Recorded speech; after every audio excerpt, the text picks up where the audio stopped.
Bonjour, nous nous retrouvons pour une nouvelle vidéo, une vidéo qui concerne la conjugaison des verbes avoir et être en néerlandais et à l'OTT, c'est-à-dire au présent de l'indicatif. Alors, commençons tout de suite par dire que avoir et être, ce sont des verbes un petit peu particuliers car ils sont irréguliers. Pour conjuguer au présent, il va donc falloir que vous passiez par une mémorisation de ces verbes-là pour les conjuguer. Les verbes avoir et être se nomment en néerlandais hebben pour avoir et zijn pour être. La règle générale ne s'appliquera pas entièrement à la conjugaison de hebben, c'est pour ça qu'on le considère comme irrégulier. Il y a certains passages dans la conjugaison du verbe hebben qui ne répondent pas du tout à la règle générale. Nous pouvons retrouver certaines ressemblances avec les règles générales, par exemple ik heb, on peut considérer que c'est le radical auquel on va rajouter un T à la deuxième personne, je hebt, u hebt. Par contre, à la troisième personne, hij, ze, het, heeft. Et pour le pluriel, nous retrouvons la même forme qu'un infinitif, ça ne change pas. Donc vous voyez bien que pour la troisième personne du singulier, il y a bien une conjugaison spécifique qui ne correspond pas du tout à la règle générale. Alors, quand va-t-on utiliser hebben? Eh bien, pour exprimer la possession, par exemple, ik heb een hond, j'ai un chien. Zij heeft een probleem, elle a un problème. Hij heeft geen tijd, il n'a pas de temps. On peut aussi exprimer la faim ou la soif. De hond heeft honger, de hond heeft dorst. Le chien a faim ou bien le chien a soif. En ce qui concerne zijn, nous allons procéder exactement de la même manière, c'est-à-dire que nous n'allons pas pouvoir considérer la règle générale comme étant une règle pouvant s'appliquer à la conjugaison de zijn. Déjà, zijn depuis le début va être différent de la règle générale. Par exemple, première personne, ce sera ik ben. Vous voyez bien que rien ne correspond par rapport à l'infinitif. Je bent, là on applique simplement le rajout de la lettre T au radical que nous avions à la première personne, u bent, et alors de nouveau à la troisième personne, hij, ze, het, is. On retrouve la même forme que l'infinitif aux trois personnes du pluriel, we zijn, jullie zijn et ze zijn. Ça ne change pas. Quand va-t-on utiliser zijn? Bien, pour exprimer une caractéristique ou une identité. Par exemple, ik ben getrouwd, je suis marié. Ou alors une situation ou un lieu. Zij is in de klas, donc elle est dans la classe. Pour exprimer des émotions, hij is triest of hij is boos. Ou alors pour exprimer un état, ik ben moe, ik ben ziek. La structure de la phrase avec les verbes hebben et zijn, c'est la structure normale, c'est-à-dire qu'à la première place, nous allons retrouver les sujets. Bon, ici, nous avons mis des pronoms personnels, mais nous pourrions trouver autre chose que des pronoms personnels. Nous pourrions remplacer le hij par mijn vader ou bien le zij par mijn zus. Donc, il faudra faire correspondre les sujets aux pronoms personnels. À la deuxième position dans la phrase, nous allons retrouver les verbes conjugués. Alors, ici, dans notre cas, hebben of zijn, conjugués en fonction du sujet. Et ensuite viendront les compléments. Petite précision que nous faisons toujours avec la deuxième personne du singulier, c'est que lorsque on conjugue la deuxième personne du singulier, nous devons rajouter la lettre T au radical, sauf lorsque le je, en tant que pronom personnel sujet, se retrouve derrière le verbe. Dans ce cas-là, on ne rajoute pas le T. Je parle bien du pronom personnel sujet. Il existe un déterminant possessif qui s'écrit je aussi, mais il faudra bien faire la différence entre l'un et l'autre. Exemple, lorsqu'on pose une question, heb je nu al honger? as-tu déjà faim? Le je en tant que pronom personnel sujet se trouve après le verbe et donc le verbe ne prend pas le T. Hoe oud ben je? Quel âge as-tu? Donc ben ne prend pas de T. Alors hoe oud ben je? Ça c'est une petite phrase qu'il faut vraiment retenir parce que on demande l'âge. L'âge étant un état, on utilise le verbe être. Donc c'est un état de vieillesse. Et donc on dit bien en français je suis âgé de. Donc là on pose la question de combien es-tu âgé? Alors lorsqu'il y a une inversion dans la phrase, on peut aussi se retrouver avec le verbe en deuxième position, mais le sujet, pronom personnel sujet, se retrouvera lui en troisième position après le verbe. Vandaag heb je om 10 uur les. Aujourd'hui tu as cours à 10 heures. Vandaag heb je om 10 uur les. Donc pas de T à heb. Op school ben je aandachtig. À l'école tu es attentif. Donc là aussi le je se retrouve derrière le verbe et donc pas de T au verbe. Même chose pour donc la structure de la question fermée. Pour une question fermée, on commence la phrase par un verbe conjugué. C'est le seul moment où le verbe se retrouve en première position. Sinon, c'est en deuxième position.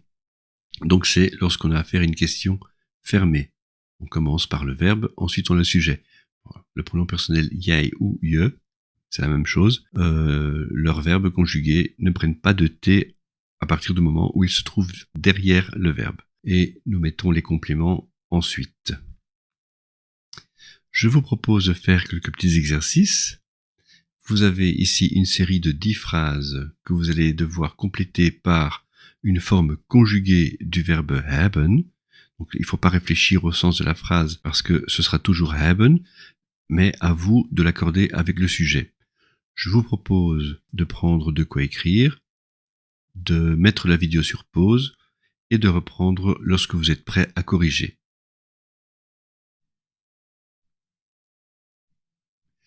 Voici les corrections de l'exercice. Donc, ik heb een lieve hond. Johan heeft een computer in zijn kamer. C'est bien, Johan, c'est une troisième personne du singulier. We hebben een grote tuin. U hebt een leuke job. Heb je 2 broers? Hebben jullie veel vrienden op school? Ze heeft een pennenzak. Alors, si nous n'avions pas eu de traduction en français, le ze pouvait être considéré comme étant soit singulier, soit pluriel. Il existe un ze singulier et un ze pluriel. On aurait pu mettre ze hebben een pennenzak ou bien ze heeft een pennenzak. Ici, comme nous avions une traduction en français qui nous indiquait que elle était singulier, nous n'avions qu'une seule réponse possible, c'était heeft. Meneer, hebt u honger? Monsieur, avez-vous faim? Donc on s'adresse à un monsieur et on lui demande s'il a faim. Forme polie. Je hebt een nieuwe auto. Le je se trouve devant, donc on doit mettre le T. Et Maria heeft een probleem. Voilà. Si vous avez pu répondre correctement à toutes les phrases, je vous félicite. Nous pouvons passer à l'exercice suivant, qui lui est un exercice qui se focalisera sur la conjugaison du verbe zijn. Même chose que pour l'exercice précédent, je vous propose de prendre note sur une feuille de papier, de compléter les phrases par une forme conjuguée de zijn. Mettez la vidéo sur pause, faites l'exercice et on se retrouve après. Voici donc le corrigé des exercices. Donc complète les phrases à l'aide d'une forme conjuguée de zijn. Ik ben 15 jaar oud. Je suis âgé de 15 ans. On est dans la forme être. L'âge étant un état. Alors, je bent op 12 februari geboren. Tu es né le 12 février. Mijn neef en ik zijn groot. Donc le sujet de la phrase c'est mijn neef en ik. Mon cousin et moi, nous sommes grands. Bent u de nieuwe directeur? Mijn vrienden zijn aardig. Mijn vrienden est pluriel. Mes amis. Donc on utilise la forme plurielle. Je opa is oud. Alors, le sujet de la phrase se trouve avant le verbe, c'est je opa. C'est pas je tout seul. Je opa, c'est ton grand-père. Donc, ton grand-père, c'est bien troisième personne du singulier. On aurait pu le remplacer par hij. Phrase suivante. Hij is heel sportief. Il est très sportif. Hoe oud ben je?